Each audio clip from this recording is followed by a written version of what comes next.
حاله تو خوبی دخترم؟ چیزی شده؟ هیچی، یه ذره احساس خفگی میکردم. رفتم پشت بوم. شما نهار خوردین؟ براتون گرم کنم؟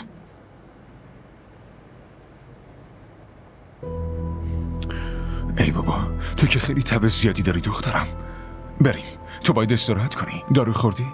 مامان بزرگ این خونه است. اگه واسه حاله و همزگی تصمیمی گرفته، پس چه نیاز انقدر واکنششون بدی؟ میتونستی با ادب و احترامم جوابشو بدی، اما تو قشقرق به پا کردی. الان اونم لج کرده.